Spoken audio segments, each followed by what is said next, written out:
Alors, Juan Seven, le mystérieux. Et c'est parti. Il va aller encore plus en profondeur dans les explications de ce qu'on pourrait vivre prochainement aux États-Unis. Donc, des membres du Sénat, donc plus de 300 membres du Congrès arrêtés, des membres du Sénat qui iront en prison parce qu'ils n'ont pas protégé le peuple américain. Parce que ce sont des traîtres. Et je comprends, dit Juan Seven, que c'est bizarre, je sais, pour certains, c'est bizarre, il dit, c'est bizarre pour certains d'entendre ceci, pour certains, ça n'a aucun sens, hein, c'est quelque chose de très lourd ou à digérer pour certains même, de penser que ceci soit une possibilité, que ceci soit une option, mais malgré cela, il faut qu'on se mette dans cet état d'esprit aujourd'hui que c'est une possibilité. Pendant qu'on part à la 41e minute où ici, il va parler de est-ce que ceci va porter ses fruits? Est-ce que ça va faire une différence quelconque par rapport à ce que nous vivons? On écoute Juan Seven. Donc, la Cour suprême, en résumé, il dit, a la possibilité d'en finir une bonne fois pour toutes avec ce dossier de l'élection frauduleuse du 3 novembre 2020. Donc, concernant ce dossier sur la table de la Cour suprême qui doit être visé, il y en a qui se disent que ça ne mènera à rien. Hein? C'est leur opinion. Hein? Il y a beaucoup de gens tels que la traîtresse, j'ai envie de dire, c'est ça se dit ainsi, Lindsey Graham, qui dit que tout ceci ne mènera à rien. Mais ça, c'est leur opinion. Tout comme ceux qui sont dans cette audience, ceux qui nous écoutent, comme tous ceux qui m'écoutent en ce moment, comme tous ceux qui l'écoutent dans toutes les différentes audiences où il fait ses interviews, comme tous ceux qui disent « Oh là là, c'est toujours la même chose, on nous raconte toujours les mêmes conneries, oh là là, ok. » Il dit « Regardez la Coupe du Monde, regardez la Coupe du Monde. » Il dit « Mais au fait, ils n'ont pas complètement tort, ceux qui ne croient pas à tout ceci. » Ok, ils sont cohérents et ils n'ont pas tort, en gros, de ne pas croire à toute cette histoire. Mais je vous rappelle, hein, vous, mes frères et sœurs qui êtes là, le dossier est réel. Je vous l'ai montré, vous pouvez aller sur le site de la Cour suprême pour vérifier. Le dossier, il est réel. Que va-t-il se passer? Il dit, mais peut-être que ça ne mènera à rien. C'est vrai que ceux qui le disent ont un bon point, ok? Mais voici, regardons l'autre côté de la pièce d'argent. Un camp va présenter son dossier, l'autre camp va également réagir. Mais comprenons maintenant, si la Cour suprême ne voulait absolument rien faire de ce dossier, ils auraient pu simplement l'ignorer et d'y aller en avance.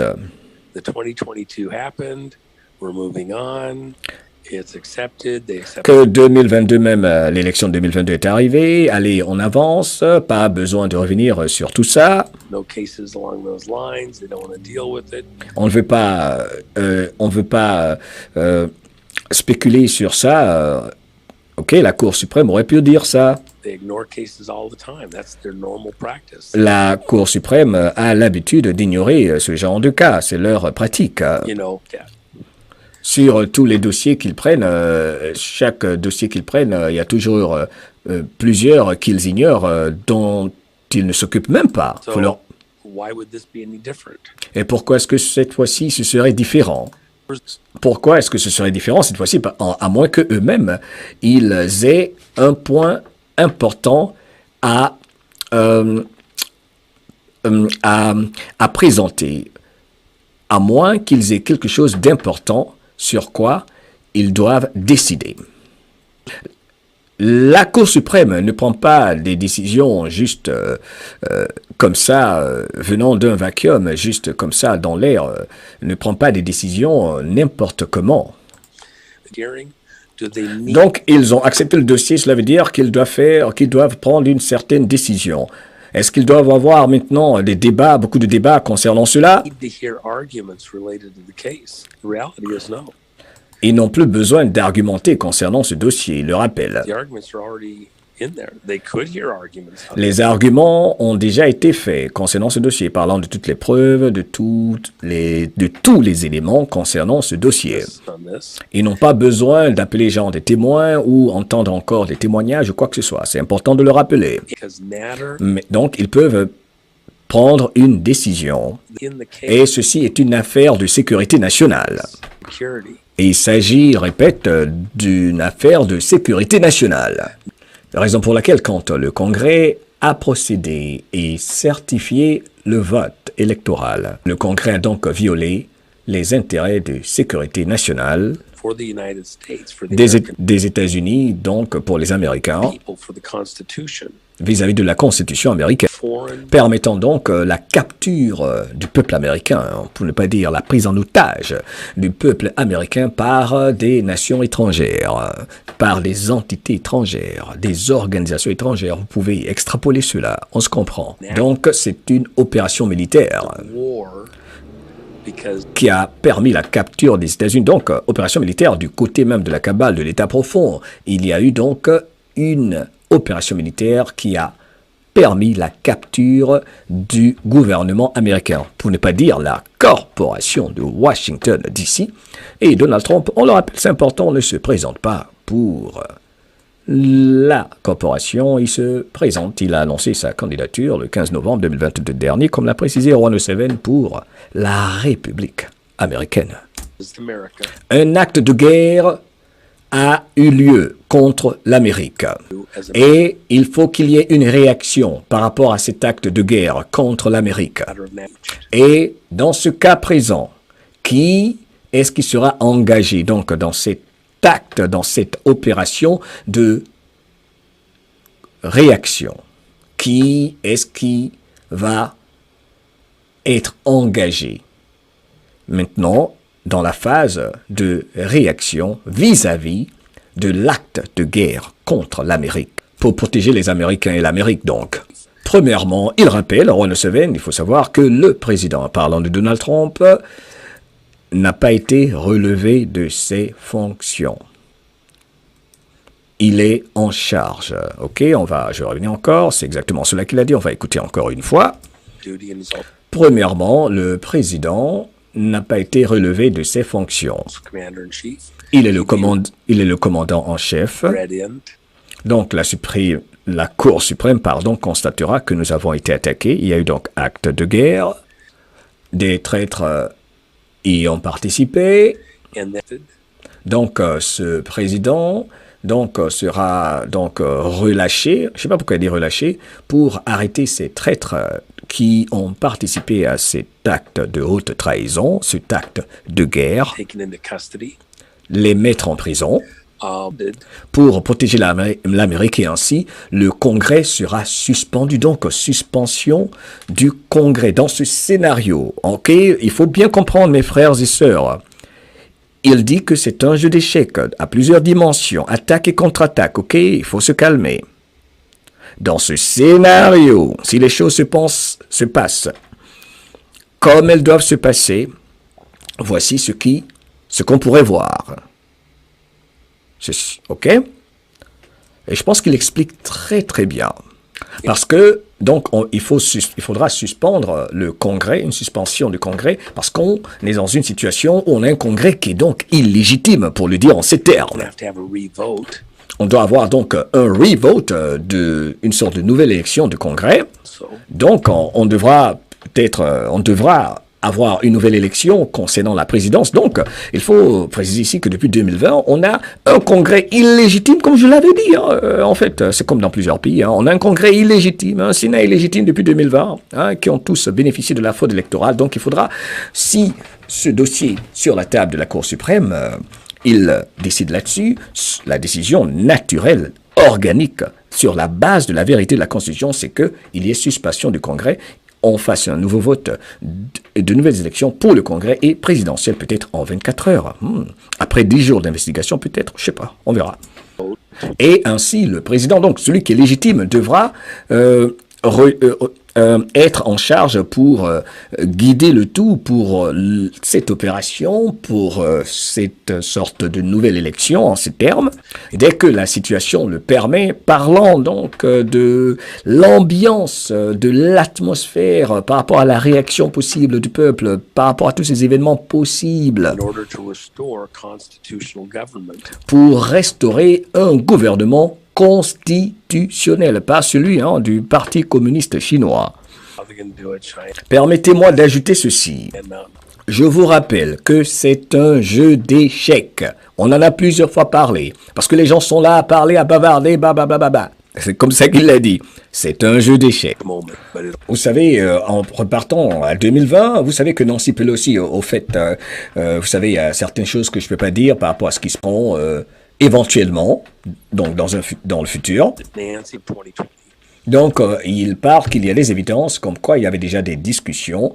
Donc, ils ont ces informations de Nancy Pelosi et de ses acolytes qui parlaient de toutes les options possibles dès le mois d'août 2020 de ce qu'ils devaient faire par rapport à la suite à cette opération qui arrivait le 3 novembre 2020. Donc, en août déjà, le club, les gangsters, les traîtres de la nation américaine, qui ne peut plus... Au fait, où est Nancy Pelosi? Bref... on avait déjà tout planifié et je rappelle que grâce à l'amiral Roger, selon ce que je pense, tirez vos conclusions, comme Donald Trump a toujours dit, on les a attrapés, on a tout, we have it all, comme dit également, plusieurs Anon l'ont dit, we have it all. Il les observe, opération très très stratégique, intéressant. Nancy Pelosi et son clan avaient mis en place 4 scénarios possibles dans pour accomplir leur mission, pour installer Joe Biden coûte que coûte. Enfin, lequel? Donc, leur décision, leur plan, parlant de Nancy Pelosi et de son clan qui avait mis 4 scénarios possibles, qui avait 4 stratégies possibles par rapport à ce qui se passerait le 3 novembre 2020, tout cela également dépendait de ce qui allait se passer vis-à-vis de la réaction, des actions et de la réaction du peuple américain. Donc, tout comme dans un jeu d'échecs, vous bougez un pion, nous bougeons un pion. Donc, dans ce jeu d'échecs, un camp bouge un pion, nous bougeons un pion. Et donc, ces défis que nous observons vis-à-vis de ce qui s'est passé le 3 novembre 2020, l'élection présidentielle de 2020, ce n'est pas fini, Donc, tout est une histoire de tic-au-tac, pour le dire terre à terre. It's not over yet, comme il aime le dire, c'est loin d'être fini. 2020 can't be let go. On ne peut pas laisser passer, laisser tomber 2020. C'est le drapeau rouge qui avait été mis en évidence, en exergue, avant même le vote, l'élection de 2020. Et même en rapport avec les défis de l'élection de 2022. Donc, la Cour suprême, sur la base qu'elle ait accepté ce dossier concernant 2020, la Cour suprême, même maintenant, peut dire, au fait, pas besoin de spéculer sur 2022. Drapeau rouge, ils brandissent donc, la Cour suprême brandit donc le drapeau rouge en acceptant ce dossier pour dire, attention, on doit se tourner plutôt vers 2020. Donc, une sorte de pause, on va donc vers 2020. Alors, je vous amène à la 51e minute pour entendre autre chose. À la 51e minute, il va parler de tous ceux qui ont participé à la trahison. Il va parler de Mike Pence. Il va parler de McAfee. Je vous promets, vous qui êtes là, qui regarderez ceci souvent, il a été plus clair que jamais. Beaucoup même de patriotes qui l'écoutent se sont accordés de dire que c'est la meilleure des interviews, l'une des meilleures qu'il ait jamais donnée. La fin est encore plus palpitante. Donc, il rappelle à tout le monde que les agents de la cabale veulent contrôler le temps, l'heure, pour donc contrôler. C'est en fait une histoire de préparer des événements. Et ils le font selon des jours et des dates précises. Patience, vous allez entendre des choses que vous n'avez jamais entendues auparavant aujourd'hui, expliquées de façon majestueuse par Juano Seven. Donc, ce sont des événements programmés tout ce que nous vivons. Donc, tout ce que nous vivons sont des événements programmés qui se passent à des moments précis choisis par donc ces agents de l'État profond, avec les symboles que vous avez à Washington qui représentent tous et toutes des horloges, telles que le monument de Washington. Ok, ce sont des horloges en fait, installés un peu partout. Tous ces monuments qu'on retrouve à Washington DC, le monument de Washington, on les retrouve à Londres, un peu partout sur la planète, même en France. Je vous rappelle, mes frères et sœurs, que vous n'allez rien rater. Je vais vous donner l'essentiel de ce qu'il a dit, ok? Je vais vous donner l'essentiel de tout ce qu'il dit et les informations importantes, selon moi, qu'il a partagées, ok? Donc, quand vous ne m'entendez pas, ne vous en faites pas. Je vais vous résumer l'essentiel. Merci. Au fait, je vais vous dire que là, moi, quand je vois sa main déjà, je peux vous dire que là, pour moi, ça, c'est pas, ça, c'est une fausse main. Moi, c'est ma conclusion. Ok, où il est masqué, ou alors, comme quelqu'un dit dans les commentaires, c'est quelqu'un qui se fait passer pour je ne sais pas qui. Mais c'est très mystérieux. Mais là, quand je vois cette main, c'est comme ça dans toutes les vidéos que je regarde, je dis toujours, ça a l'air bizarre, ok? Surtout après qu'il s'est présenté au public, hein, tirez vos conclusions. Mais moi, je trouve que ça, quand je regarde cette main, ça n'a pas l'air d'être celui que je pense être en train de voir. On continue. Il part toujours des symboles ici dans cette partie. On va avancer tout à l'heure, ne vous en faites pas. Le temps que je remette sur une autre fenêtre ici, quelque chose qui va me permettre d'aller un peu plus vite dans ce résumé de Roi Seven important concernant la situation géopolitique aux États-Unis. Que se passe-t-il? Que pourrait-il se passer dans les jours, les semaines qui viennent, ou mois qui viennent? Donc, il rappelle déjà pour le 15 novembre que Donald Trump, c'était un jour symbolique. Ils n'ont pas choisi le 15 novembre 2022 par hasard. Et que ce jour était un jour symbolique. Parce qu'il faut savoir que les deux côtés, selon Roi Seven, utilisent les symboles, les chiffres. Vous voyez, ils utilisent l'arme de l'ennemi contre l'ennemi, qui choisit toujours des jours spécifiques comme le 11 septembre, comme le disait plus haut, pour créer des événements pour terroriser l'humanité, comme l'événement du 11 septembre. Donc, dans cet art de la guerre que nous observons, les patriotes, les chapeaux blancs, pour le dire ainsi. Et Donald Trump utilise également des jours précis pour lancer des messages qui sont codés, codifiés. Et la date du 15 novembre dernier pour la grande annonce était une date symbolique. Et il rappelle que Donald Trump ne s'est pas présenté pour être président de la corporation, pour être président à Washington. Il s'est présenté pour être président de la République. Et d'ailleurs, Dan Scavino nous a tous montré ce document où on voit clairement que Donald Trump, en tant que président de la République, commandant en chef, se présente pour être président de la République, pas de la corporation. Il faut faire la différence. Alors, c'était quoi ce que signifie cette date choisie par Donald Trump du 15 novembre 2022 où il a fait son annonce? Et j'étais présent à Mar-a-Lago, dit Roi Seven. Le 15 novembre, c'était le 666e jour de la présidence de Joe Biden. Le 666e jour de la présidence de Joe Biden. Vous pensez que cela, c'était le fait du hasard? Vous rigolez ou il y avait une intention claire par rapport à la date choisie par Donald Trump pour envoyer un message? C'était un message pour ceux qui font attention particulièrement. Tout comme il utilisait Melania Trump dans le langage des drapeaux. Ok, vous vous souvenez la robe que je vous ai présentée, la robe qu'il a présentée lui à tous les patriotes quand les patriotes perdaient espoir, où tout le monde se demandait comment est-ce qu'il a pu obtenir la robe que Melania Trump a portée le jour où elle et Donald Trump quittaient la corporation de DC, ok? Et tout cela est prédit, il a prédit il y a environ 3 ans, c'est dans son livre, tout ça, n'est-ce pas? C'est dans son livre, la robe que portait Melania. Donc, il dit que c'était un autre message codé ce jour-là encore, ok? On va retrouver rapidement cette robe, parce que c'est important que je le fasse pour ceux qui nous rejoignent, pour comprendre un peu ce que nous vivons. Un petit instant, cela est très, très, très important dans ce mouvement de grand réveil. Cela va apparaître à l'écran. On y va. Tous les drapeaux donc qu'on voit derrière Donald Trump sont différents. On voit des messages. Ils sont tous différents. À chacun des événements de Donald Trump, les flags sont différents et ils envoient des messages qui sont codés. Seulement, si vous faites attention, ils utilisent les flags, les drapeaux, pardon, pour envoyer des messages. Donc, ces drapeaux, il précise, il le dit plusieurs fois, ce sont des messages précis, spécifiques, en utilisant ces drapeaux pour les envoyer à ceux qui font attention. Et il y a l'ancien militaire Derek Jackson qui explique clairement ce que signifient ces messages. On a deux administrations, on a une opération militaire et la continuité d'un gouvernement. Ce sera le prochain MDL Report. Ok, on va le faire peut-être demain ou après-demain. Vous allez beaucoup aimer. Je vais rentrer dans tous les détails pour essayer de faire comprendre à tout le monde ce que nous vivons, qui est historique, qui est biblique, qui n'est pas facile à comprendre. Donc, dans les commentaires, les deux côtés se battent pour ce que nous voyons en ce moment. Les deux camps se battent pour le contrôle des chiffres, des nombres et envoient des messages codés. Dans ce grand théâtre que nous regardons, il a bien dit « fear », dans ce grand théâtre que nous observons. Dans les commentaires, ne vous en faites pas. Souvent, je montre des images, souvent, je montre la vidéo. Je fais des allers-retours, ok? Pas besoin de mettre ça dans les commentaires. Let's go.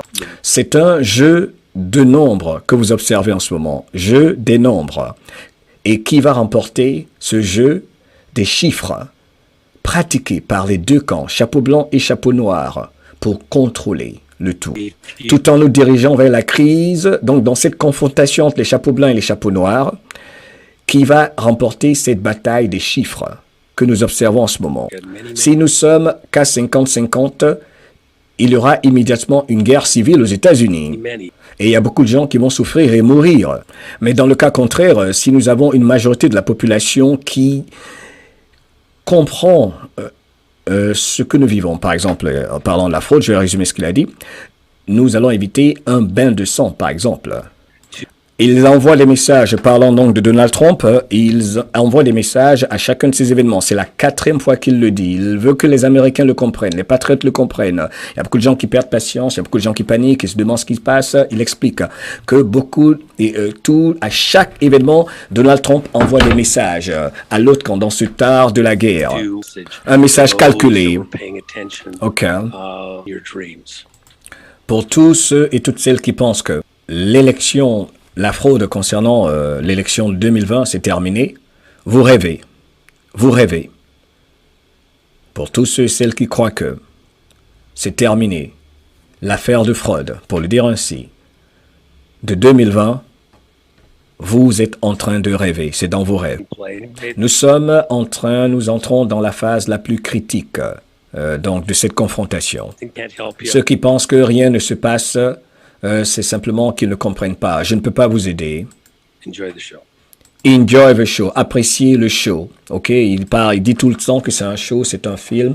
Theater, il dit appréciez seulement ce qui se passe. Je ne peux pas vous aider. Pour ceux qui croient que c'est terminé, appréciez le show.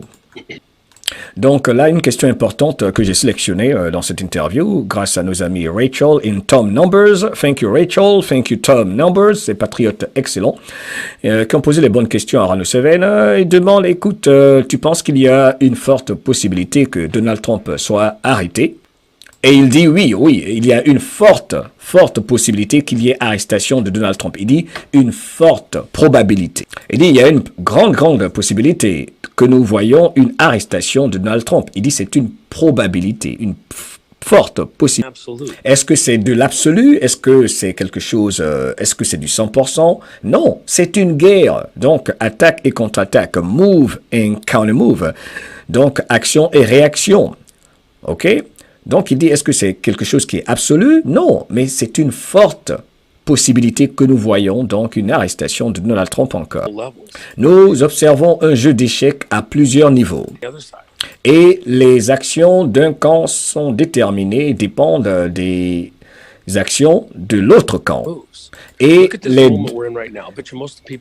Et en ce moment, les deux camps sont en train de mener des actions très stratégiques. Alors, ce que je vais faire, je vais vous envoyer à la 17e minute. Je vous dis que j'ai sélectionné les parties. Ça dure 2 heures de temps de l'interview. Mais j'ai sélectionné les parties, donc on pourra le faire en 30 minutes. Ce qui est extraordinaire, OK? J'ai écouté ça.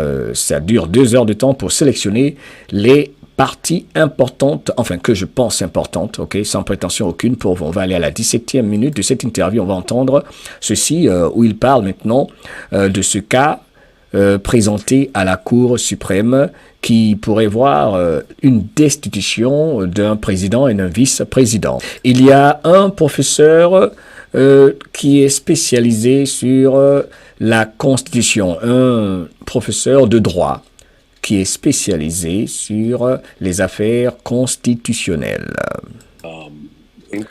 Donc, je lui ai envoyé, donc c'est quelqu'un, il a dit, de très influent, très connu, qui était même un ancien sénateur, cet homme de loi, concernant la plainte déposée à la Cour suprême concernant l'élection du 3 novembre 2020.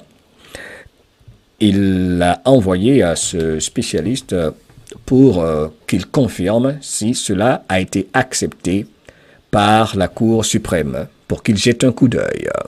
Il dit parce que ça ressemble à ces cas que la Cour suprême rejette toujours. Il dit je ne peux pas imaginer que la Cour suprême puisse accepter ce dossier. Le monsieur lui a rappelé que sur 5 000 à 8 000 dossiers présentés à la Cour suprême annuellement, la Cour suprême n'accepte qu'une centaine, environ 150 à 200 maximum chaque année, que la Cour suprême peut reviser et prendre une décision. Sur une année très surchargée, peut-être 250 dossiers que peut accepter la Cour suprême annuellement. En général, quand c'est un dossier complexe où il y a beaucoup de controverses, la Cour suprême n'accepte même pas le dossier et le rejette en général.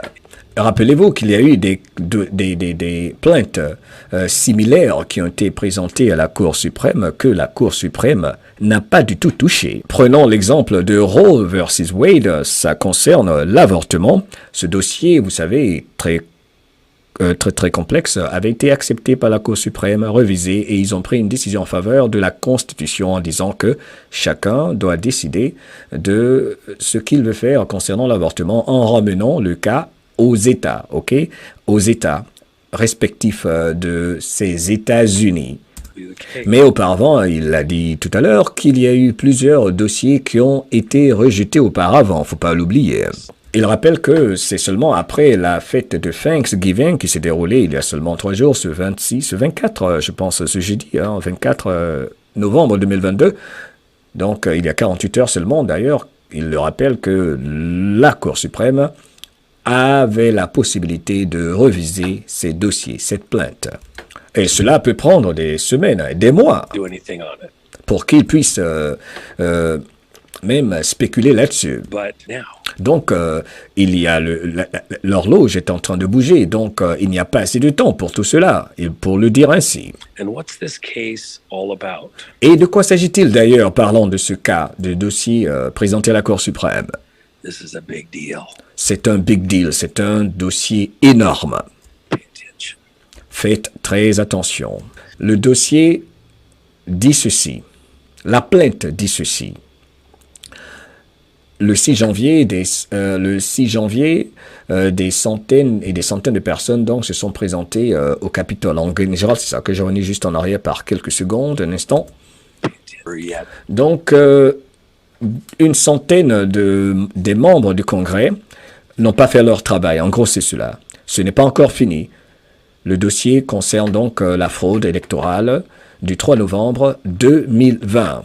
Et le 6 janvier, c'est de cela qu'il s'agit, jour où le Congrès a certifié une élection frauduleuse. C'est de cela qu'il s'agit. Ce dossier, donc, il va être revisé maintenant par la Cour suprême. Et il dit « It's not over yet ».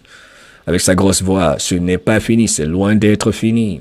Le 6 janvier dernier, disons, 6 janvier 2021, quand le Congrès a voté pour certifier cette élection, ils ont certifié l'élection présidentielle malgré qu'il y ait eu des plaintes. Donc, ils ont défié la Constitution, la loi constitutionnelle qui dit que quand il y a des plaintes légalement déposées de fraude, le Congrès et le Sénat ne sont pas supposés certifier l'élection.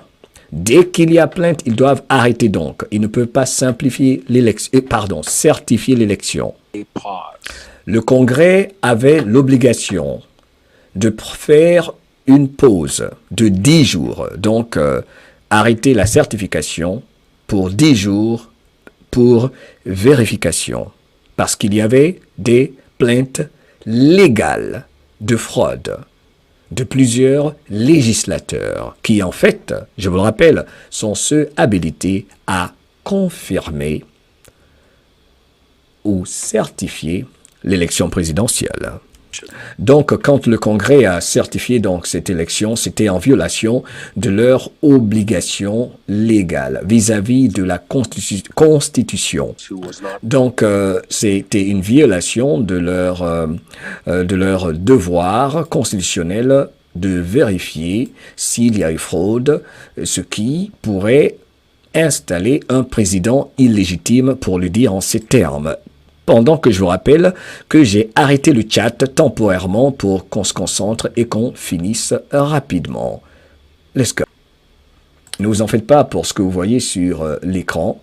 Vous m'entendez, c'est le plus important. Je suis toujours présent avec vous dans ce spécial Roi 7 qui explique à tout le monde, aux patriotes américains et ceux intéressés de par le monde, ce qui se passe aux États-Unis, dans cette guerre, dans cet art de la guerre entre les chapeaux blancs et les chapeaux noirs, ce dont les médias ne parleront jamais parce que la révolution ne sera jamais télévisée. Tous les membres du Congrès, les membres du Congrès qui ont certifié donc cette élection frauduleuse ont commis un acte de trahison.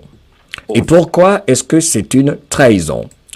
Parce que quand il y a des preuves comme quoi il y a des ennemis étrangers qui ont participé à faciliter la fraude, en ces termes, c'est un acte de guerre, donc une attaque venant de l'extérieur, donc c'est un acte de guerre. Donc le Congrès, ayant reçu ces informations qui ont été présentées légalement, a malgré cela certifié un président illégitime. Donc, c'est un acte de haute trahison parce qu'il y avait un acte de guerre commis par ceux et celles qui ont participé et à l'intérieur et à l'extérieur des États-Unis à la fraude durant l'élection présidentielle du 3 novembre 2020 dernier, pardon. Il rappelle auparavant, entre-temps, il rappelle qu'il y a 17 agences qui composent les différents services de renseignement. Mais pourquoi est-ce que la cabale, il veut dire l'État profond, a choisi le numéro 17 Pourquoi a choisi de mettre en place 17 agences des services de renseignement aux États-Unis? C'est le numéro d'Osiris, the Osiris Number.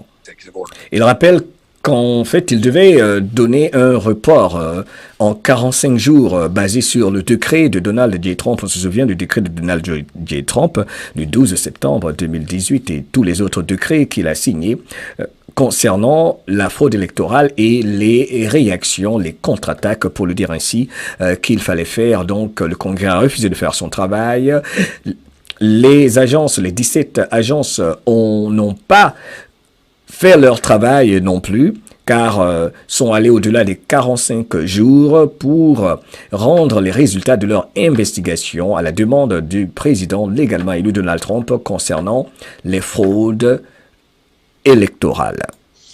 Donc, le président, le responsable en temps, Ratcliffe, des 17 agences des services de renseignement, le DNC, du moment, Ratcliffe, au 42e jour, après la demande de Donald J. Trump, qui reposait sur 45 jours, au 42e jour, Ratcliffe a dit qu'il n'allait pas pouvoir, il n'avait pas assez de temps, ce n'était pas assez de temps pour eux de pouvoir rendre les résultats de leur investigation.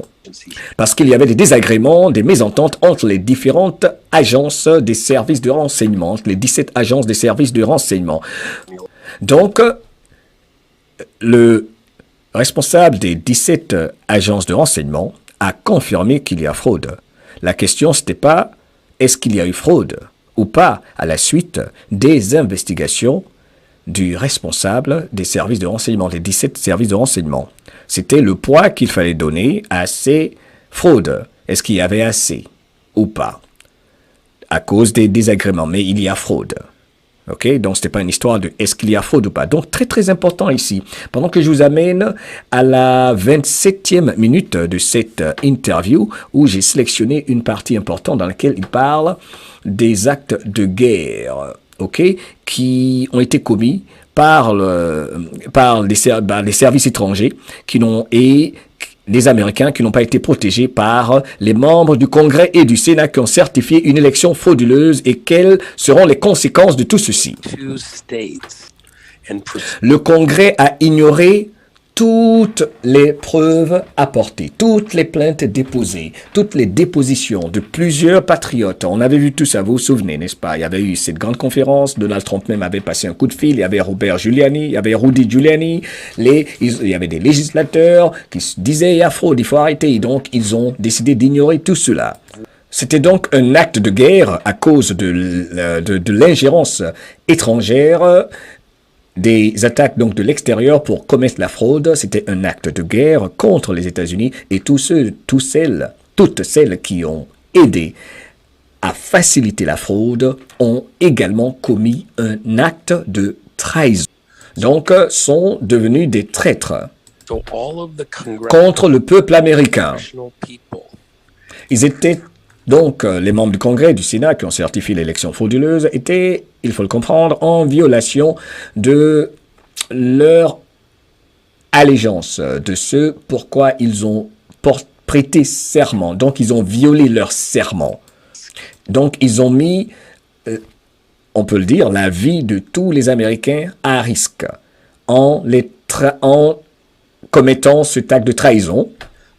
Ils ont donc contribué à la capture de la présidence par un ennemi.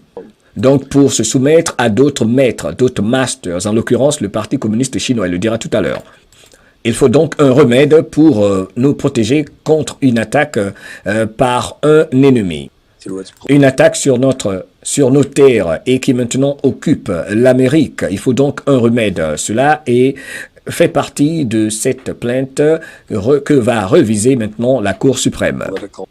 Nous demandons que tous ces traîtres ayant facilité cette fraude et l'installation d'un gouvernement, on peut le dire, traître étranger, en l'occurrence l'administration de Joe Biden, soient arrêtés et jugés.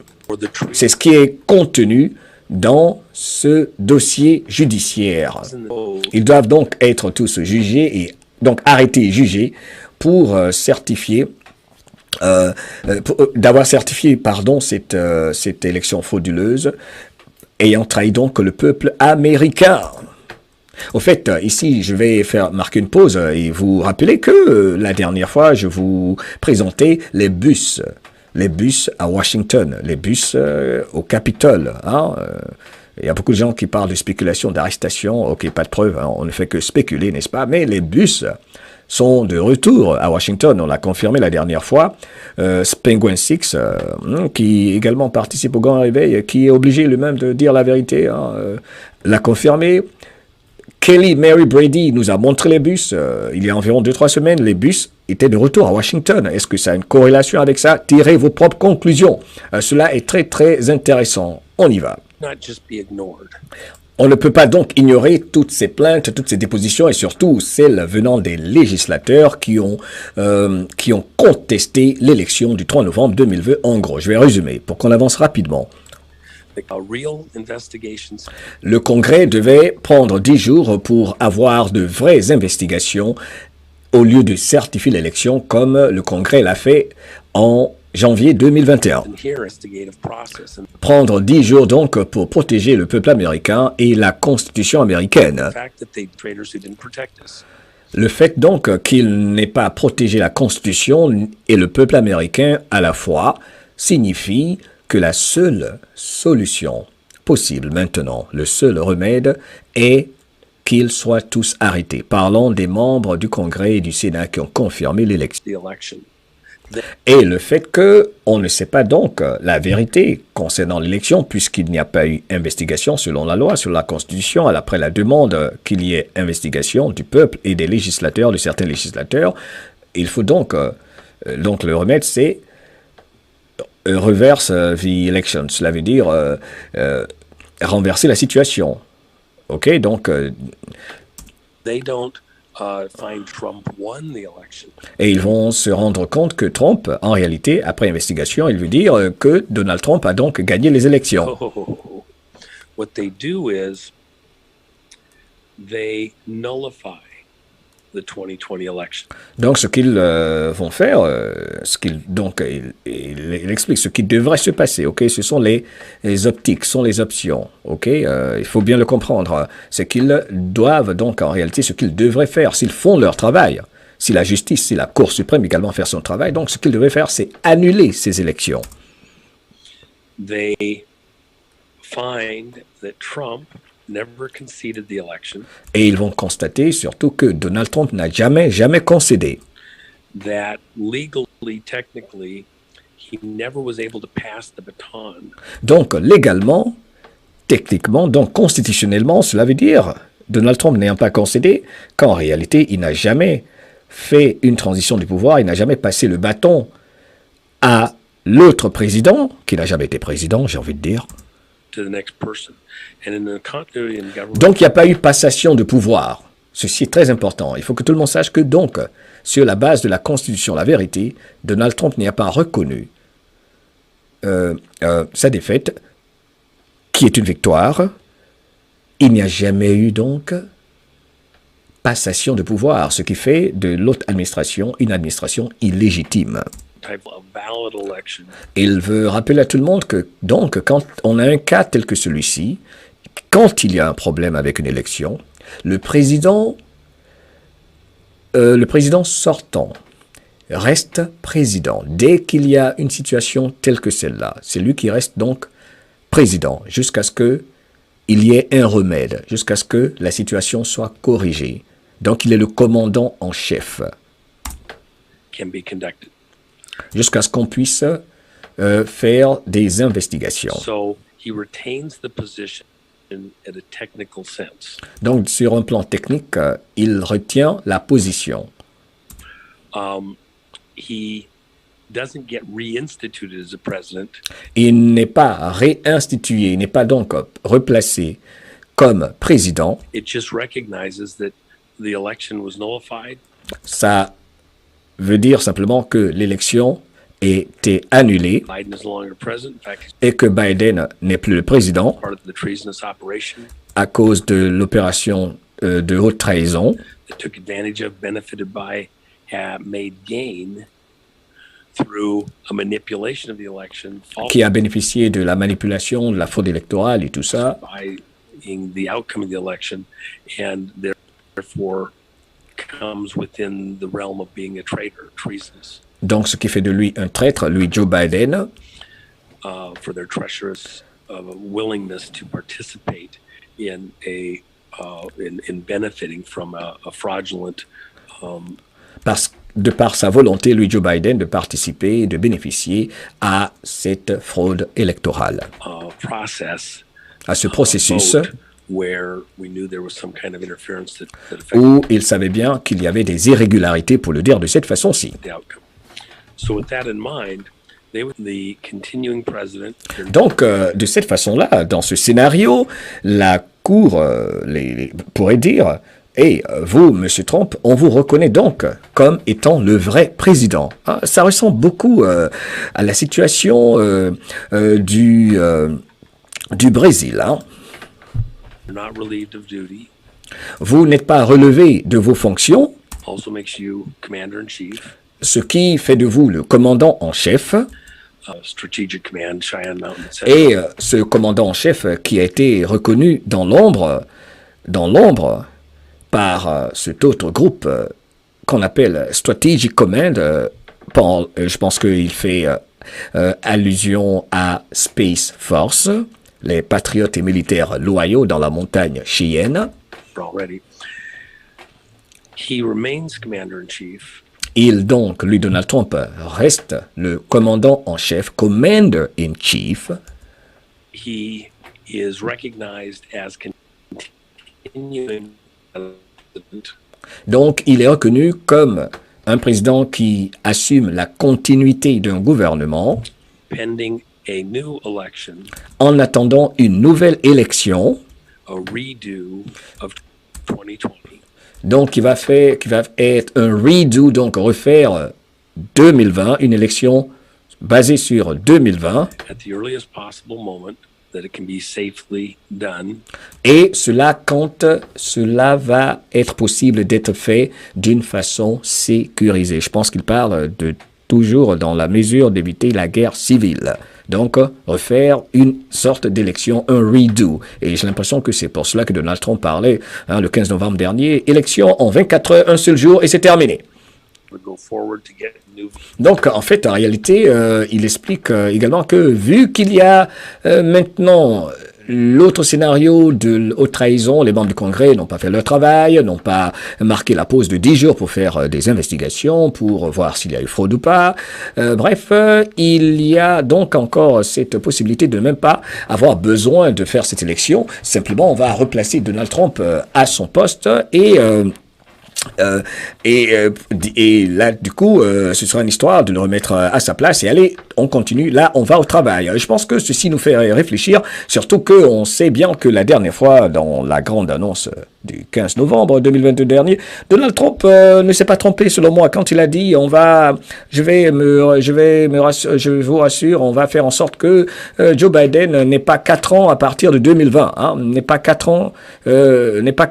reste pas 4 ans au pouvoir, hein, sur 2020. Intéressant. There doesn't have to be any additional vote, no nothing. On n'a pas besoin de voter encore, en fait. Il sera donc, si les choses se passent comme elles doivent se passer, sur l'aspect judiciaire, l'aspect légal. J'essaie d'extrapoler un peu ici parce que tout ceci a un rapport avec 17, ce que 17 nous a dit. N'oublie pas que 17 nous a dit, it has to be done right, it has to be done legally, it has to be done according to the law of the land, the constitution. Ça doit être fait légalement, ça doit être fait selon les règles de la Constitution, pour ne pas qu'on dise que Donald Trump est en train de faire un coup d'État, pourquoi ils essaient de l'accuser, hein, sachant bien que c'est eux qui ont commis un acte de haute trahison. Vous voyez, c'est très tactique, c'est très subtil, c'est l'art de la guerre, subtilement pratiqué par les deux camps. It has to be done right, it has to be done correctly. Donc ça, c'est l'option A, comme il l'a toujours dit. L'option légale est toujours sur la table. Sinon, on sait qu'il a l'option B, l'option militaire, military being the only way. Est-ce que ça va être la Cour suprême qui va donc rétablir la vérité, parce qu'elle doit le faire, surtout que le Congrès essaie de réduire les pouvoirs de la Cour suprême. Mais oui, c'est ce qu'ils sont en train de faire en ce moment. Le Sénat, c'est ce qu'ils essaient de faire. C'est ce qu'ils essaient de faire, ces gens-là. Est-ce que ça va se faire de par maintenant le département de la justice, ce qui m'étonnerait, ou la Cour suprême, possibilité, ou alors les militaires devront, au final, j'espère comme au Brésil, j'espère que ça va se faire là-bas et ça va se faire ici ainsi. Donc, c'est loin d'être fini. Hein. Bienvenue dans le Grand Réveil. On écoute l'excellent Roi de Seven qui, mieux que quiconque, explique l'art de la guerre que nous vivons aux États-Unis. And 300 plus members of Congress go to jail. Donc, si tout se passe légalement, selon la Constitution, on le rétablit et du coup, 300 membres du Congrès sont arrêtés et puis on avance, on dit allez, let's go to work, ok? They pull Alors, out the last possible second to save themselves. Terry. boum! Et voici l'information que je voulais que vous entendiez. Et dans ce cas où il y a trahison et tout ça, qui est-ce qui doit remettre de l'ordre? Qui est-ce qui doit restaurer, rétablir la vérité au cas où cette Cour suprême ne pourrait pas le faire? Les militaires, c'est lui qui le dit, tirez vos conclusions, les militaires.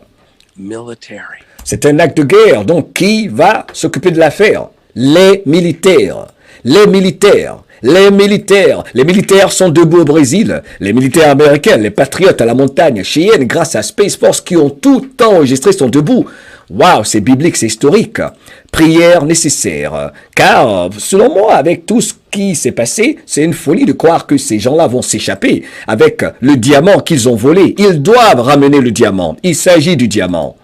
Voilà, c'est une question, elle demande, qui m'a pas trop intéressé. Est-ce que tous ceux qui ont participé savaient qu'ils commettaient un acte de trahison et tout ça? Il a dit, évidemment, il y en a qui ne savaient pas, il y en a qui sont compromis et tout ça. Bref, c'est pas une question, je trouve, même qu'il fallait poser. Et évidemment, s'il savait ou il savait pas, ça, c'est quelle question, ça, hein? S'il savait, Tata Clémentine, demande à celle-là, c'est quoi son problème? Hein? Elle demande s'il y a, est-ce que les gens qui ont participé à la fraude, les membres du Congrès savaient, eux tous ils le savaient, ou bien c'est parce qu'ils sont juste des idiots, hein? Dites dans les commentaires, quelle est cette, quelle est cette façon c'est quelle question ça, hein? S'ils savaient ou ils ne savaient pas. Allez, on avance. Alors, il faut écouter Pascal Loisel et notre tata et tous les autres qui disent « Les militaires ont tout dans la boîte depuis 2020. » Peut-être, c'est intéressant. Monica, il y a longtemps qu'on est ensemble. Monica, qu'est-ce qui se passe? Monica, on est ensemble. Monica, sois positive. I love you. Monica, allez, respire profondément. Monica, allez tous. On va aider Monica à respirer profondément. Let's go. Reste positive, Monica. Tu es une co-créatrice. Créons notre réalité. Monica dit, je ne baisserai jamais les bras. Cela fait 3 ans que je suis avec les guerriers. Évidemment, moi je connais Monica, c'est la famille. Monica, I love you. Allez, tous, on envoie des fleurs à Monica. Monica, ça c'est la famille. Monica, what's going on? J'espère que tu vas bien, ta famille. Monica, je pense qu'on était ensemble depuis le départ, hein, Monica. Et on est ensemble. Allez, on y va. Donc, Mike Pence, l'ancien vice-président sous Donald Trump, aurait pu régler tout ceci en disant qu'il faut marquer la pause des 10 jours qui est essentielle, qui légalement devrait être faite pour qu'il y ait des investigations, des vérifications, parce qu'il y a des plaintes de fraude. Belle remarque de Myriam Barras. Myriam vient de remarquer quelque chose d'important dont je parle souvent. Myriam, dans les commentaires, voilà pourquoi j'adore quand vous êtes là. Myriam Barras, dans les commentaires, dit, dans la vidéo, Juan Seven montre bien que la tête est coupée. Bon signe, tout ça. Regardez le manteau, c'est vrai, ça peut représenter ça. Wow, vous êtes excellent, Myriam Barras. Love you. Let's go. Donc, en résumé, tout ce que dit cette plainte, ce dossier qui a été accepté maintenant par la Cour suprême, qui ne peut être révisé que depuis les dernières 48 heures, disons après la fête de Thanksgiving. Maintenant, la question c'est, est-ce qu'ils vont faire réparation? Sinon, les militaires, n'est-ce pas? Donc, c'est intéressant ce que nous observons ici. Et que le dossier, en fait, demande donc, et ils doivent le faire, il nous faut donc une pause, il faut marquer le tout, suspendre le tout, attendre le tout, regarder dans la même direction, peut-être, pour que il y ait vérification, il y ait investigation de tout ce qui s'est passé, comme cela est demandé et prévu dans la Constitution, dans la loi. Donc, tous ces actes de trahison qui ont fait que l'Amérique est capturée, prise en otage par des ennemis étrangers. Alors, je vous demande ici de prêter attention à ce qu'il va dire, parce qu'il va révéler les gangs, les groupes, le mob, le club de gangsters, de criminels qui ont trahi l'Amérique, qui ont participé, et de par le monde, à cette opération militaire, de leur côté, des chapeaux noirs également, pour faire tomber l'Amérique, parce que c'est bel et bien une opération militaire. Vous voyez, c'est une guerre. Il s'agit d'un gang. Il faut penser à Al Capone et son groupe, le parrain. Joe Biden, le parrain, El Pareno. El Pareno, Boboto, El Padre. Joe Biden, il dit, ce que vous devez savoir, c'est un gang, c'est un club, c'est comme partout dans tous les pays, ce sont des gangsters, ce sont des voyous, ce sont des criminels, des bandits. Il faut que les gens sachent que ce ne sont pas des gouvernements, ce sont des gangsters, c'est une mafia. Les gouvernements, il explique maintenant, nous devons savoir à qui nous avons affaire. C'est un club de bandits, ce sont des gangsters, c'est un mob, une mafia organisée. C'est un cartel. Il travaille avec tous les cartels. Et écoutez cette partie, il va être très spécifique. Est-ce que vous réalisez ce qui se passe? Est-ce que vous savez ce qui se passe? L'Amérique est sous attaque, est attaquée. J'ai envie d'extrapoler, l'Afrique, l'Europe, partout, l'Amérique, l'Asie, où les Chinois sont debout maintenant, qui disent non au Parti communiste chinois, ce qui est historique.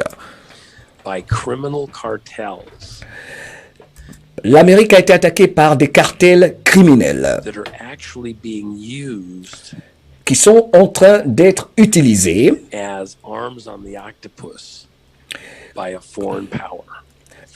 par une puissance étrangère, qui font partie, qui sont l'une des armes de ce grand octopus, enfin cet animal dans l'océan, enfin comme cette araignée, enfin octopus. That foreign power is China. China is controlling the mobs of Mexico. La Chine contrôle les mobs, les gangs du Mexique. Donc en gros, ce sont les cartels. Les cartels, ceux qui pratiquent le trafic de drogue, le trafic humain qui contrôlent les gouvernements. Les banques et tout ça. Vous imaginez, ils travaillent tous ensemble. Voilà pourquoi c'est complexe. Ce sont des criminels, ils sont partout. Hein. Voilà pourquoi cette affaire est complexe. To America. Et ces mobs, ces gangsters, trafiquants de drogue, sont en train d'envoyer le fentanyl ici aux États-Unis, ou fentanyl en français, je sais pas. Et c'est de cela que Donald Trump n'a cessé de parler dans ses discours. Il n'a cessé de dire ce sont des trafiquants MS-13. Ils travaillent, sont les employés, les collaborateurs de tous les gouvernements de la planète. Voilà pourquoi ils ont des gangs partout dans tous les pays. Dès que vous levez contre eux, on vous assassine, on les tue. Ils font mourir ceux qui s'opposent à leur agenda, c'est complexe, ils sont infiltrés partout, ils sont dans nos quartiers, dans nos communes, dans tous les villages, dans toutes les rues. Le marais est profond. And they're killing hundreds of thousands of Americans. Et ils sont en train de tuer des centaines et de milliers d'Américains. Et ceci est valable pour tous les peuples de la planète. Et il faut savoir que ce qui se passe ici, c'est la même situation partout en France. Ils ont leurs agents, ils ont leurs gangs, ils ont leurs opérateurs pour commettre les meurtres, leurs assassinats. Destroying people's lives. Ils détruisent la vie des gens They're using from the pour détruire la jeunesse et détruire toute une génération. inside out building. Donc, ils ont creusé dans leurs opérations un trou dans la fondation de notre nation pour faire tomber le pays. Et c'est comme ça qu'ils opèrent partout. On va aller à 1h11, à 1h de l'interview où il va parler maintenant de la Cour suprême encore une fois par rapport à la décision éventuelle qu'elle pourrait prendre. Le diable est en train de nous attaquer. Il a toujours appelé, 17 a toujours appelé également qu'il s'agit d'une guerre spirituelle, une guerre psychologique, une guerre numérique, digitale, de l'information sanitaire, médicale, géopolitique, religieuse, ce que vous voulez. Evil versus good. Good versus evil, comme Dicet nous l'a rappelé. Là, il parle du 11 septembre, pas besoin de revenir sur ça. On va aller à 1h10 de la vidéo, où maintenant, il va parler de cet art de la guerre que nous observons. Et nous rappeler que la désinformation est nécessaire. The enemy to think you're doing the wrong information. Il précise quelque chose qu'il n'a jamais dit. Et je voyais même cela dans les commentaires de cette interview sur Rumble, qu'il y a des agents doubles qui travaillaient pour eux, pour le compte des chapeaux blancs. Mais de toute façon, c'est pas étonnant. Il y a des agents doubles, donc dans tous les camps, il y a des infiltrés. Les chapeaux blancs ont infiltré le milieu des chapeaux noirs, des traîtres, de l'état profond, qui est infiltré. Vice-versa. Il vient de le confirmer, de le préciser, donc qu'ils avaient des agents doubles qui font également le travail pour eux, des agents doubles. Ceci est important. State-level challenges. If we were Ce que nous observons, ce sont des défis à un niveau étatique, où plusieurs États sont donc impliqués, attacked in an act of war, où des États ont été attaqués dans un acte de guerre, a nation-state level attack on America's vote, do we want une attaque sur l'Amérique, concernant notre vote national. to convey to our end to that? Et maintenant, qu'est-ce que nous sommes prêts à faire par rapport à ceux qui ont participé à cet acte de haute trahison, parlant du Congrès? Do we want them to think that the challenges Et comment est-ce que les gens vont réagir par rapport à ce que nous devons faire? we're about to do forces. Mais si on nous attaque, vous voulez qu'on dise à l'ennemi ce qu'on va faire parce que nous avons été attaqués. Si nous sommes attaqués, vous voulez qu'on dise donc à l'ennemi ce que nous devons faire sur le champ de bataille, on the front line, In Congress, à ces traîtres qui sont au Congrès. Donc, le Congrès, marée est à profond. On en a vu beaucoup qui ont sorti leur tête. Hein, les Candace Owens, elle n'est pas au Congrès, mais bref, hein, beaucoup de gens qui se faisaient passer pour des patriotes. Je ne sais pas si elle joue un double jeu, tout comme DeSantis, s'il joue un double jeu. Hein, parce qu'il a pris quand même de bonnes décisions, hein, DeSantis, il faut le reconnaître. Hein, il a pris des décisions très favorables pour la Floride, que j'aime beaucoup. Hein, la Floride, là, ça c'est clair. Enfin, on continue. and how absurd. Information capitale. Roi Seven rappelle qu'ils ont repéré plusieurs opérateurs, agents des ennemis, du camp des ennemis. Ils ont repéré plusieurs opérateurs de ceux qui ont participé à la fraude. Parlant des opérateurs, des officiers chinois. Military intelligence officers. Des militaires des services d'intelligence, des agents, des officiers de l'armée chinoise, du Parti communiste chinois donc. Ils ont attrapé ces opérateurs, ces officiers, qui font partie des services d'intelligence militaire du Parti communiste chinois, qui ont participé à cette opération contre les États-Unis. With their personnel, be like our CIA officers. Et ceux-là, c'est comme notre CIA, ces gens-là dont ils parlent. United States. Donc, également, ils ont attrapé les traîtres qui ont travaillé avec ces agents du Parti communiste chinois. Ils ont attrapé également ceux à l'intérieur des États-Unis qui sont dans ces agences aux 3, 4, 5 lettres. En gros, hein, je résume cette partie que j'ai déjà écoutée, qui également ont participé à l'opération. Voilà pourquoi Donald Trump disait lors de son rallye que le département de la justice, la CIA, le FBI qui a perquisitionné sa maison, travaillent tous ensemble. On ne peut pas leur faire confiance. Tout est infiltré. To do things inside our vote system. We got them. We got him. On les a attrapés. We got them. Combien de fois, au fait, Donald Trump nous a dit on les a attrapés. Il dit on les a attrapés. Regardez. Hein, je reprends cette partie qui est très importante. Ils ont attrapé donc les traîtres de l'extérieur et de l'intérieur. Regardez. You watch. Ouf! We got him. You watch. Il faut que je revienne sur l'écran par rapport à ce qu'il vient de dire. Ce qu'il vient de dire, c'est tellement énorme. Il faut que je revienne. Le mystérieux roi Seven vient de dire quelque chose. J'espère que vous l'avez bien entendu. Hein. Vous l'avez bien entendu. Il dit, et je répète, we got him. You watch. Nous les avons attrapés. Regardez seulement. Observez. Observez seulement. Au fait, qui n'a cessé de dire dans des interviews, dans ces meetings géants, qui n'a cessé de dire « Je suis le seul qui pouvait le faire. Je les ai attrapés, on les a attrapés. » Donald Trump n'a cessé de nous dire « On les a attrapés, on les a attrapés. On les a attrapés. » On les a attrapés. How they were coordinating their actions.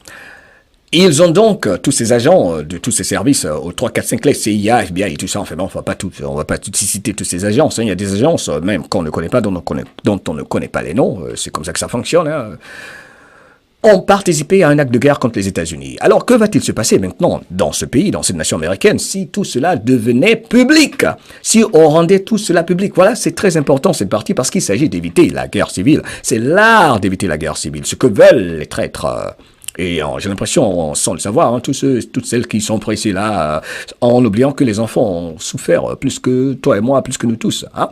Que va-t-il donc se passer dans ce cas de figure? Que pourrait-il se passer si tout cela devenait public? Que vont apprendre les Américains? Cartel. Nous allons apprendre qu'ils ont donc collaboré, coopéré avec des business, parlant de big tech, de ces corporations, de toutes ces entreprises, ces grandes entreprises de par le monde, avec un cartel, bref, avec tout un gang, un mob, un mob. Family.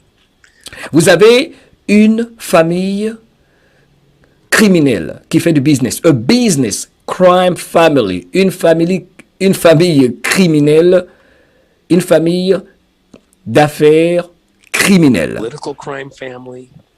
Vous avez la famille criminelle sur le plan politique. And a cartel crime family. Vous avez la famille criminelle des cartels. Donc la famille criminelle des cartels, la famille criminelle politique, la famille criminelle qui vend la drogue, la famille criminelle sanitaire, médicale, la famille criminelle. Allez, continuez la liste. Et c'est extraordinaire. Donc c'est ce que les Américains vont apprendre avec El Padre, El Papino, Joe Bidono, El Criminalo.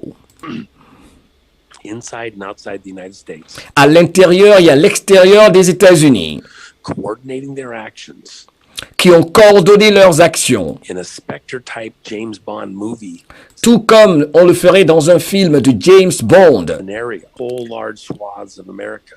pour prendre le contrôle de l'Amérique, pour créer des couloirs, pour prendre le contrôle de l'Amérique, Including the Southwest y compris le sud-ouest de l'Amérique, through Arizona and New Mexico and Nevada. à travers l'Arizona, le Mexico, le Nevada, qui sont reliés au Mexique. Cartels out of Mexico and South America. Donc ce que nous observons, c'est une opération de plusieurs cartels, d'opérations militaires, du Parti communiste chinois, d'agents internes de la CIA, du FBI et tout ça contre Donald Trump. Voilà pourquoi je mets cette image toujours sur l'écran qui montre qu'il est attaqué partout. Ce n'est pas simple, patience. With the child trafficking, with the fentanyl, with Sans oublier le trafic d'enfants, le fentanyl, toutes ces drogues, human trafficking le trafic humain into America, perpétré ici aux États-Unis foundations of America, pour faire tomber la fondation de notre Amérique. going back. Regardez, c'est à tous les niveaux. On a également maintenant sur le plan économique l'agenda criminel avec, par exemple, cette histoire, cette affaire du FTX, cette histoire du crypto, cette banque virtuelle, parce que en fait c'est une banque, pour commencer la compagnie FTX, donner de l'argent pour le blanchiment d'argent à ces petits agents criminels, et ces enfants qu'on pense être hyper intelligents qui opèrent dans le Bahamas pour sponsoriser les votes pour installer les candidats sélectionnés par l'État profond, comme l'a fait Mark Zuckerberg de Facebook. Donc c'est une grande opération à plusieurs niveaux pour attaquer l'Amérique, comme toutes les nations d'ailleurs de la planète qui ne peuvent jamais s'en sortir de cette situation. Voilà pourquoi les gens se demandent, mais comment est-ce qu'on va pouvoir s'en sortir? Patience, le grand réveil est là. Nous vivons des moments bibliques et historiques. Rien n'arrêtera ce qui est déjà là. Let's go back. The reason that I paused. Alors là, maintenant, une partie intéressante où il va nous éclairer sur l'histoire de McAfee. Alors, audience numéro 2, 3, 4, 5, ça va être un peu difficile, respectueusement, pour vous de comprendre cette partie.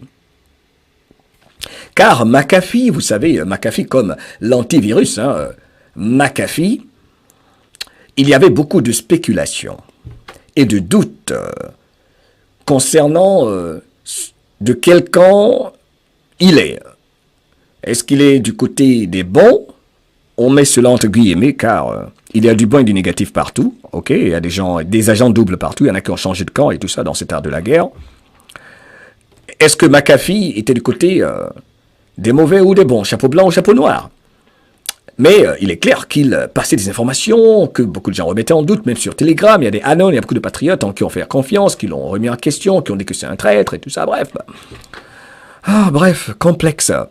Mais il va parler de l'association McAfee-Donald Trump. Intéressant. Intéressant. On écoute. Ça, ce manteau, c'est comme un manteau que porte McAfee. Ok, intéressant. Ce fameux manteau avec Donald Trump là-dessus, le Matador. Voilà pourquoi Alors, la raison pour laquelle j'ai marqué une pause concernant McAfee, je vous dis qu'il faisait beaucoup de révélations et il en parlait un peu plus haut. Il faut faire un parallèle entre McAfee un tout petit peu et Wikileaks. McAfee et Wikileaks, que faisait McAfee? Il va en parler. I got a jacket like this one, but it's a McAfee jacket. The other one's awesome. Au fait, il y a également un jacket comme ça. J'ai un autre manteau comme celui qu'il montre sur l'écran. Il y a un autre pour McAfee. Pour McAfee. So this one. Que s'est-il passé donc concernant l'affaire de FTX? Que se passe-t-il dans le monde de la crypto-monnaie? Dit Juan Seven. Ils ont utilisé tout l'argent pour financer leur agenda, tous leurs candidats. American political scene. Pour les installer sur la scène politique américaine. Et cela, hein, on peut dire de par le monde. Hein. Cryptos, remember? Le FTX allait devenir, si leur plan donc passait, la maison pour le lavage même de l'argent, le blanchiment d'argent, the clearing house. Wow. Au fait, j'ai envie de vous dire, pour tous ceux et toutes celles voilà, qui disent par exemple rien ne se passe, vous avez vu hein, avec FTX, toutes ces révélations qui sortent, ça c'est une grande révélation. Vous avez tous, j'imagine, suivi cette histoire de FTX. Je vais faire un petit reportage là-dessus parce que c'est tellement clair que la cabale et tous ces avoirs, toutes ces opérations de blanchiment d'argent ont été mises à nu par les chapeaux blancs. Tirez vos propres conclusions. Osez croire en votre capacité de discerner le vrai du faux en écoutant votre cœur. L'histoire de la crypto-monnaie, c'est comme l'histoire des cartes de crédit où il y avait des relations indirectes sous la table entre les banques et les cartes de crédit. Donc, tout ça pour le blanchiment d'argent. C'est cela qu'il parle ici en gros. Donc le FTX, la cabale, pour le dire ainsi, avait pour objectif de faire en sorte que le FTX, cette compagnie de celui qui a été grillé, fried, hein, Sam Fried, comme par hasard, le patron de FTX, ce jeune voyou, Bankman, s'appelle homme de banque grillé. Hein, même les noms, il les choisit, il met tout devant nous. Sam Bankman Fried. You can't make this up. You can't make this up. Le responsable de FTX, son nom c'est Monsieur le Grillé, Monsieur l'homme de la banque, sur lequel ils allaient mettre toutes les différentes sortes de crypto-monnaies pour que ça devienne la nouvelle banque centrale. Hein, pour nous faire croire que la crypto maintenant n'est pas centralisée, n'est pas contrôlée par eux, mais c'était leur objectif. Mais maintenant l'humanité a compris que ce sont des voleurs, des fraudeurs et surtout que les gens avaient commencé à faire des retraits hein, de la compagnie FTX. Les gens cherchaient à faire des retraits de leur argent, de leur investissement dans cette compagnie. Bref, qui a fait faillite. J'ai envie de dire, de par le décret de Donald Trump du 12 septembre 2018, où il fallait bloquer les avoirs de tous ceux qui finançaient les trafics de drogue, ceux qui finançaient le trafic humain, surtout les élections frauduleuses de par le monde, comme Facebook, comme FTX et plusieurs autres compagnies qui participent à tous ces trafics humains d'enfants, d'adrénochrome, de fraude, de drogue. Mon Dieu, tout est lié. Leur toile d'araignée, boum, qui est en train de tomber, d'être exposée. On va voir ce qui va se passer au niveau de cette Coupe du Monde là, avec ces joueurs. Il y a quand même de bons matchs parce que la Coupe du Monde, c'est également une grande opération de distraction où il y a beaucoup de trafic humain, trafic d'enfants, ok, où il y a beaucoup d'agenda. Mais j'ai l'impression qu'au Qatar, les frères du Qatar ont dit non à beaucoup de folie de cet agenda. On termine avec Juan Seven. On va avancer à la 20e minute de la deuxième heure de cette interview et c'est la fin, c'est la dernière partie à 1h20. J'ai pas terminé l'interview, on va pas terminer ce soir, elle dure 2 heures, on va pas la terminer ce soir. On continuera peut-être demain ou après-demain parce que là, je suis un peu libre pour quelques jours avant mon prochain déplacement car je me déplace beaucoup. On va écouter cette dernière partie maintenant où il va confirmer, où il va parler de la relation McAfee-Donald Trump. Et je vous demande, s'il vous plaît, d'écouter attentivement. Ceci est très important. Ça nous permet, surtout à l'audience numéro 1, de remettre beaucoup de choses que nous avons entendues en ordre. Donc, McAfee, en fait, pour résumer cette partie, les a attrapés. Ok, c'est ce que je vais dire pour simplifier. J'ai pas baisse d'énergie de votre serviteur, ok, parce que ça fait 3h44 minutes que nous sommes ensemble dans cette communion aujourd'hui. McAfee, en fait, a contribué à démanteler leur réseau de crypto-monnaies. Ok, en gros, c'est cela. Que Dieu protège McAfee. Que Dieu protège, que Allah subhanahu wa ta'ala protège le brave McAfee. Vous savez, hein, menacé de mort, qui veut l'assassiner. Il a fait même une vidéo où il disait, venez me tuer. McAfee a dit carrément, vous pouvez venir me tuer si vous voulez. Je n'ai pas peur de vous, vous pouvez me tuer. McAfee nous rappelle, en gros, Roi le Seven a fait tomber leur folie de la crypto.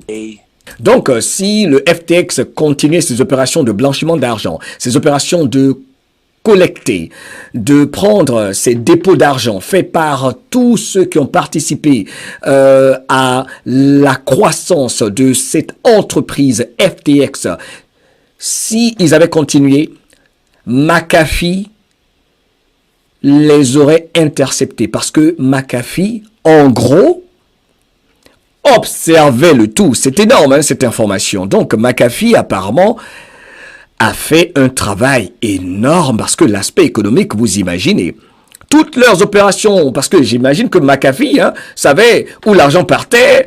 Par exemple, c'était pour financer Katie Hobbs, qui a soi-disant remporté l'élection du côté de l'Arizona. L'argent du FTX peut-être même arrivé dans plusieurs pays africains. Qui sait? McAfee était aux Bahamas depuis son bateau avec ses drones. Il observait l'île de celui qui ne s'est pas suicidé, Epstein. McAfee était un peu partout, car il avait les moyens techniques de voir cela, tout comme Elon Musk a fait un travail énorme avec Twitter, étant donné que beaucoup de gens ont changé de camp et qu'il y a des acteurs dans ce plan gigantesque. Mon Dieu, c'est vraiment biblique et historique. Tirez vos conclusions. Donc, avec leur faillite FTX, tout le monde sait où est parti l'argent, d'où vient l'argent, qui en profite, où est-ce que l'argent va. Je ferai un documentaire spécial là-dessus. Il faut que je couvre ça parce que je sais que vous avez des informations essentielles, mais je pense que j'ai une perspective assez intéressante de cette histoire de FTX sur laquelle il faut revenir dans un petit documentaire, peut-être un MDL 60. La dernière partie maintenant, c'est là où il va parler de Donald Trump et de McAfee. Intéressant parce que ceci, moi, je ne le savais pas.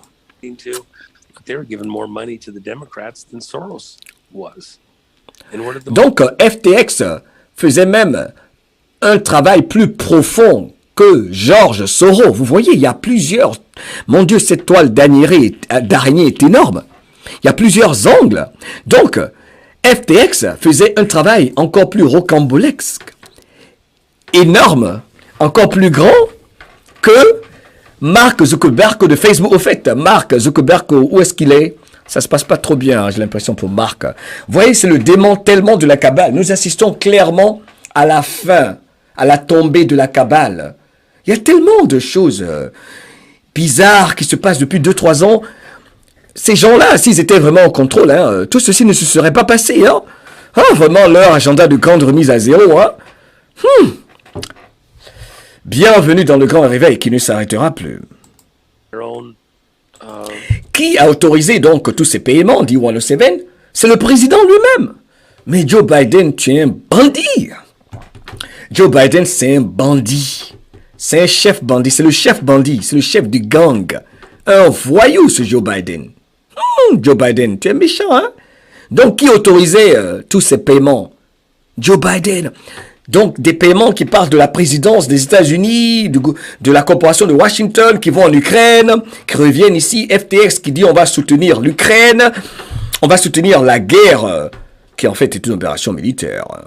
Parce qu'ils savent que leurs laboratoires pour attaquer l'humanité sont en train d'être, pour ne pas dire ont été, maîtrisés, capturés par le brave Vladimir Poutine et les militaires patriotes russes.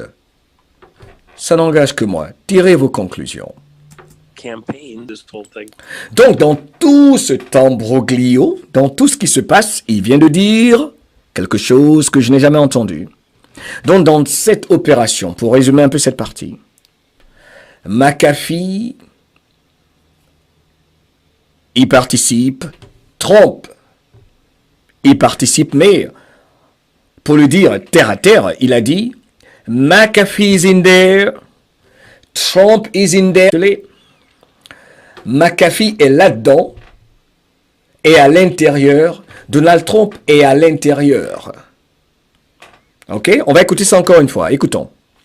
On a une seule opportunité pour empêcher que l'État profond prenne le contrôle de l'Amérique. On a une seule chance, une opportunité, celle du moment, celle du présent, celle que nous vivons en ce moment, pour empêcher que les globalistes prennent le contrôle de l'Amérique. Et c'est ça qui se joue en ce moment. Block them all. Pour les bloquer. So McAfee's in there, Trump's in there. Donc McAfee est là-dedans pour empêcher cela. Donald Trump également pour empêcher cela. Coming to a head right now. Et tout ce dont j'ai parlé ici, tout est en train d'arriver à un point d'intersection inévitable. It's amazing. C'est Let's see what happens. fantastique, c'est merveilleux. Attendons de voir ce qui va se passer. I have no idea precisely what happens next. Je n'ai pas une idée précise, exacte de ce qui va se passer prochainement, I can tell you, mais je peux vous dire, dramas are afoot. un instant, mais je peux vous dire qu'il y a, je ne sais pas exactement ce qui va se passer précisément, et précisément donc, exactement dans les semaines, prochainement, mais il y a des choses dramatiques que nous allons voir, je peux le dire ainsi, il y a des choses dramatiques on the way. Je ne pense pas, dit Juan Seven, que la Cour suprême est en train de plaisanter en ce moment. Alors, je pense que je vais arrêter là pour aujourd'hui. Je vais arrêter là pour aujourd'hui et vous dire au revoir et vous remercier de votre attention et vous demander de continuer de faire vos recherches et surtout, ne jamais oublier que ton opinion, toi qui me regardes, qui me fait l'honneur de passer ces quelques heures avec moi, je t'en remercie. Merci de ta patience avec moi. Le plus important est qu'aujourd'hui, qui que tu sois, qui que je sois, qui que nous soyons, j'estime que le plus important aujourd'hui, c'est que nous devons cesser de léguer nos pouvoirs à d'autres humains. C'est ce que je crois, c'est ce que je pense. Nous devons cesser de nous en remettre à d'autres humains. Chaque humain aujourd'hui sur cette jolie planète doit comprendre, selon moi, que l'opinion d'un être humain, qui qu'il soit, quel que soit son titre ou son expertise, sérieux, selon moi, son opinion ne doit plus jamais être une obligation pour tous et toutes. C'est la clé de tout, c'est le fond du problème. Les décisions d'un autre humain ne doivent pas être une obligation pour tous et toutes. Ça doit cesser ce petit jeu. Car j'estime que l'humain peut toujours décevoir ceux pour qui on vote, ceux qu'on sélectionne. Et l'humain est susceptible de succomber aux tentatives interminables de corruption, c'est clair. Ok? Même si de prime abord, le candidat choisi est connu comme étant d'une moralité irréprochable, je sais pas. Donc, je voulais juste dire dans cette conclusion ici que j'y pensais même ce matin. Sérieux, mes frères et sœurs, je pense que nous devons arriver à un système où il y a genre un conseil, on en parle souvent, une sorte de conseil qui fait des recommandations, n'est-ce pas? Après consultation du peuple qui est celui qui est réellement le patron. Au lieu de voter toujours sur des lois qui seront au final imposées à tous ceux qui n'ont pas dit oui à un agenda par la fraude. Voilà pourquoi c'est important de rester debout et de savoir que c'est un combat permanent. Et que c'est important de prendre la pilule rouge car une fois réveillé, on ne s'endort pas, ok?